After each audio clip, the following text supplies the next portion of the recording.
welcome back to my channel. Thank you so much for joining me today. This video is going to be about the 10 different ways I've coped with Hyperemesis Gravidarum, or HG for short. And I wanted to share these tips with you all for anyone who's suffering with HG or knows someone who is currently suffering with HG. Hopefully you find these tips helpful. Let's go ahead and jump right into it. So I wrote down my list of the things I think helped me the most and are still helping me right now to cope with HG. So the first thing on my list is to manage your triggers. Some of the things that triggered my nausea were smells, sound, light, sometimes even movement. Now, the ways I managed these triggers were for smells. I would sometimes use Vicks Vapor Rub, and I'd rub a little bit underneath my nose to mask out some of the smells around me. If I didn't use Vicks, I'd have just a regular washcloth, a cotton washcloth, and I'd hold that over my nose. Probably looks crazy in public, but hey, whatever works. And then I also had like this really bitter, like metal taste in my mouth all the time. Sometimes I still get it on and off, but what I did for the bitter taste and spitting, because I spit all day every day, was either chew gum or suck on sour candy. Well, in the very beginning I used the Prego Pops, and that seemed to help a little bit. It didn't stop the nausea, but it kept me from spitting. Tip number 2, eat bland food. You don't need the spices, you don't need the seasonings. A lot of times that's what makes you feel sick, is just maybe the smell of the food being cooked or the smell of cooked food. And it's much easier to just tolerate something that doesn't have too much flavor, too much seasoning.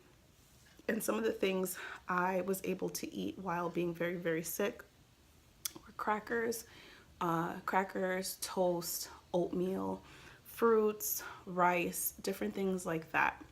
And this actually leads me to tip number 3, which is to eat small, frequent meals. Being full is something else that triggered my nausea. Like, I just knew if I was too full, I was definitely gonna puke. So eat small, frequent meals, and then remember to stay hydrated. It's very hard to keep anything down when you're pregnant, or not just pregnant, but suffering with HG. But what I would do was use either Gatorade or the Body Armor sports drinks. I'd put like a quarter of it in my cup and then fill the rest of it with water. Now, I only did that because I could not drink water straight, and I couldn't drink the sports drink straight either because the water was too bland and the sports drinks were way too sugary. So I would just use about a quarter of the sports drink and fill the rest of my cup with water. And I would put that into a cup with a straw. I wouldn't take big gulps. I would only take sips. That way I would just get the water in my mouth and wouldn't feel super dry, because dry mouth is another big part of suffering with HG.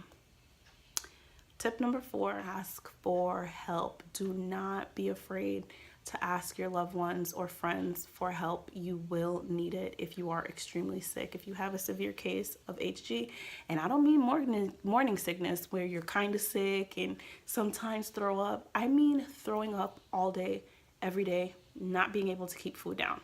This is what I'm talking about. So you definitely need to ask for help. During the first 3 months, those were actually the worst times for me.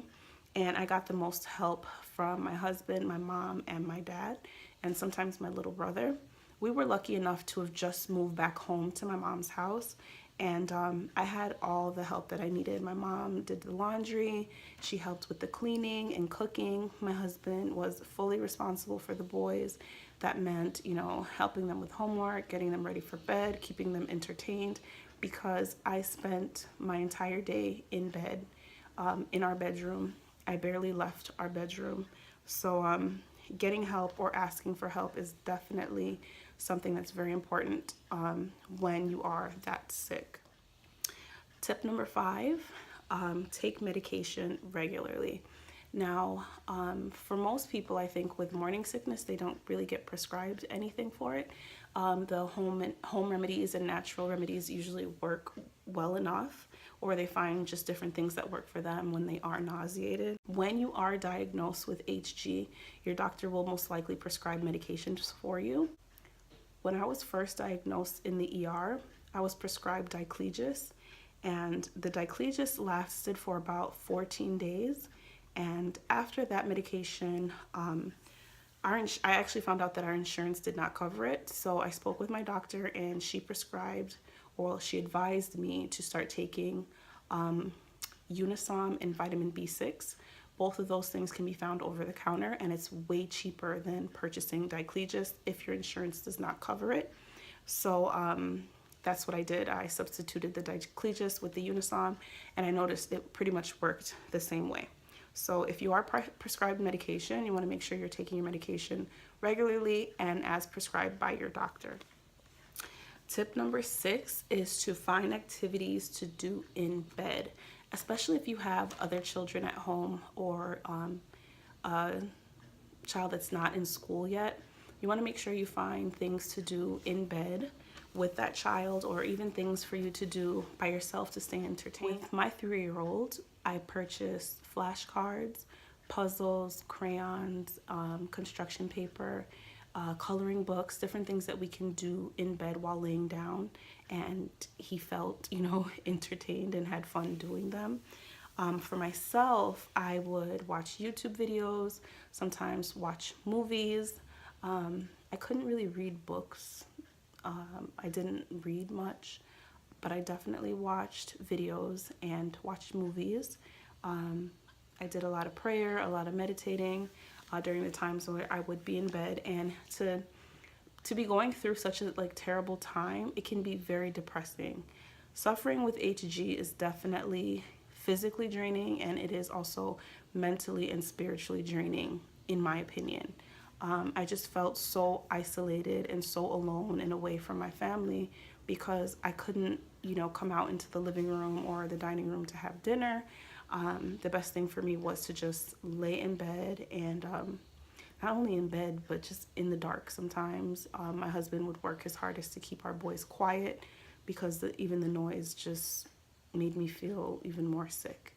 So as I started to feel better, what I would do was call the boys into my room with me, and we'd watch movies together or play a card game, different things that we can do in bed. And I did the same with my husband, because then we weren't really spending much time together.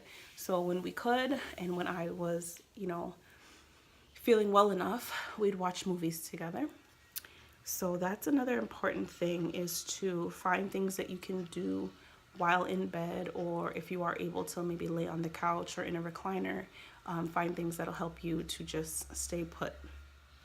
Tip number 7, find relaxing techniques, different techniques that help you to feel better, feel calm, feel more at ease or at peace. Like I mentioned, having HG or just being severely sick can be very draining. And there were times where I just felt like I was not gonna make it through the day, or I was not gonna make it through my pregnancy, and it would just be so hard for me sometimes to just be lying in bed and listening to my family out in the living room laughing or having fun, or my husband taking the kids out and me not being able to go along with them. So finding some relaxing techniques to just help you to feel, I guess maybe not physically, but mentally feel a little bit better. What worked for me was to take baths or showers. I would just get into the tub and have the shower run on me while I was laying. I couldn't stand in the shower, so I would lay down in the shower and just have the water fall on me.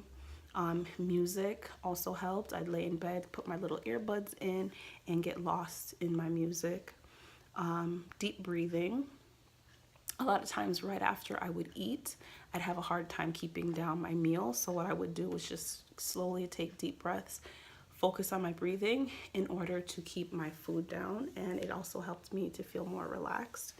And most importantly, prayer. If you are a believer, If you believe in Jesus, if you are very strong in your faith, you know that prayer does help. Prayer and meditation is also very important. Tip number 8, remember to rest. You have to rest. Get as much sleep as you can. Take frequent naps. Even if you aren't sleeping, sometimes it's just good to just lay there, not think about anything, not do anything, and just rest. Let your body rest. Tip number 9 is to get outside when you can. It can be very stifling to stay inside or stay indoors all day, every day. And if you were like me, where you pretty much stayed in your room all day, every day, it can be very, very isolating.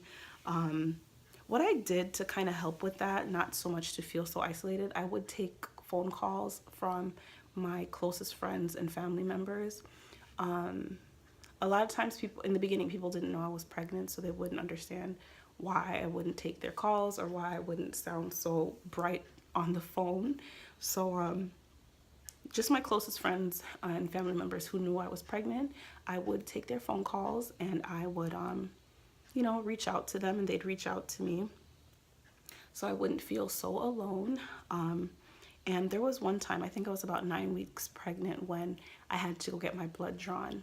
And at that time, I had barely been outside. From like 4 weeks to 9 weeks. I was just so sick that the only places I went were to my doctor's appointments or to the ER. So I was never really outside just to enjoy being outside. Mind you, it was like January, so it was cold. But I went to an appointment to get my blood drawn, and I get to this appointment and I realize I don't have my insurance card. So it took me forever to get ready. It took me forever to get to the vehicle, get upstairs into the building. And when I got to the desk, I was just like, I need to get my blood drawn. She's like, oh, we need ID, proof of insurance. Could not find my insurance card. Luckily, we were in the same building where I go for my doctor's appointments. So she tells me, oh, well, you need to go downstairs and have your doctor give you a copy of your insurance card and bring it back up to us. And I'm like thinking to myself, like, isn't this whole building, like this whole facility somehow connected? Like, wouldn't this already be in the system? She's like, no, we need you to actually bring it to us. So I'm like, well, can I send my husband down? Thank God he was with me. I'm like, can I send my husband down to grab it? Because honestly, I just can't right now. And she's like, yeah, that's fine as long as we have a copy of it. So my husband leaves. He gets on the elevator to go downstairs. And I sit down in the waiting room and I start bawling my eyes out, like literally uncontrollable crying. It was so bad. That was actually between the 4 and 9 weeks. That was the first time I actually cried. And it was just all coming out. My frustration and just feeling overwhelmed and just alone, and I just couldn't take it. So my husband comes back with the insurance card, and they call me back to get my blood drawn, and I'm trying to calm myself down and stop crying, and one of the ladies goes, "What's wrong with you?" Like literally with that type of attitude. "What's wrong with you?" It wasn't, "Are you okay? Is there something I can help you with?" She was just like, "What's wrong with you?" And I'm like, lady, if you only knew. That's what I said to myself in my mind. Like, if you only knew. And when she said that to me, it just got me all emotional all over again. So again, I'm like bawling and crying. This other lady comes in who was way nicer, and she was like, take a moment. It's okay. Whatever it is, it's going to be okay. And so I sat there and I pulled myself together, and she said, do you mind if I ask, is everything okay? And I'm like, I'm just so tired. I've been vomiting my life away. I can't eat. I'm losing weight. I miss my kids. I miss spending time with my husband. And she was like, what? I've gone through this before. Because you're so sick, you're probably having a girl. And that's not what I wanted to hear. But I mean, hey, they do say that when you're the most sick, you're most likely carrying a girl. In my case, I'm not carrying a girl. I'm having another boy. So it was just nice that she, you know, took the time out to actually talk to me and try to help me. And her best advice was to get outside. She was like, you know, even though it's winter and it's cold, you want to try to get outside, get some fresh air as much as you can. And I realized, like, man, I haven't done that. I haven't gone anywhere. I haven't done anything. So just taking a few moments to step outside, take some deep breaths. If you're somewhere where the weather is good, lucky for you. For me, it was cold and snowy, but when I left the hospital, you know, I kind of just stood outside and took some breaths, and I was okay. So that's tip number 9. And my last tip, which is tip number 10, never give up, never lose hope. Ugh, I can't tell you how many times I literally thought I was just not gonna make it. I'm like, this baby is literally gonna kill me. Like, I'm going to die. I'm so sick. I'm so hungry. I'm so tired. I'm so sleepy. And it's very, very easy to just crumble when you are that sick. But don't give up. For some people, it does get easier. It has definitely gotten easier for me. I'm no longer taking the Unisom and vitamin B6, but I still vomit occasionally. Throughout the day, I feel sick. Sometimes I don't. It's just an up and down roller coaster. But in the very beginning, it was hard not to see the light at the end of the tunnel. And one of the ways I helped myself, I guess, to get through it, or one thing that helped me get through it, was to just think in my mind, there's a reason for all of this. There's a reason why I'm sick, and I can't be more thankful. Like, thank you, Lord, for allowing me to be able to carry life within me. And when you're able to kind of change your perspective and the way you think about it, you're able to see the brightness, the light, I guess, at the end of the tunnel. You're carrying life. You have that little baby inside you, and I'm sure the day I deliver and get this baby out of me is going to be one of the happiest days of my life. Not only because we'll be welcoming a new child, but my journey with HG and just being so sick will hopefully be over like that right away. Because it's hard. It's a very trying time. I'm so thankful for all my family and all my friends who supported me through it and stuck with me through it. I love you all so very much. Hugs and kisses to you guys. You guys know who you are. All the days you like FaceTime me or send me a message and I look like crap or sounded like crap. Just thank you. Thank you for being there for me. I truly, truly appreciate it. I couldn't tell you how much. But for all my ladies out there who are in their early not trimesters, the ladies out there who are in their early weeks of pregnancy and suffering with HG, hang in there. It does get better, hopefully, for you. It got better for me. It's not the best. I still don't feel like myself, and I honestly want my body back, but I'm excited. I'm currently 29 weeks pregnant, and well, I'm in my 3rd trimester. Thank you, Lord. It's getting closer and closer to our due date, and I can't be more happy to meet my baby. I'm very excited, and just let that be something that you hold on to every time you're sick and you're bending over this toilet and you're smelling things you don't want to smell. Just try to think about the moments you will share with your new baby once your baby arrives. So I hope you guys enjoyed this video. I hope these tips will be helpful for you. Please, please, please like, comment, share, and subscribe. Send me messages. If you have any questions, definitely put them in your comments below and I will get back to you as soon as I can. Have a wonderful week, and I'll see you in my next video.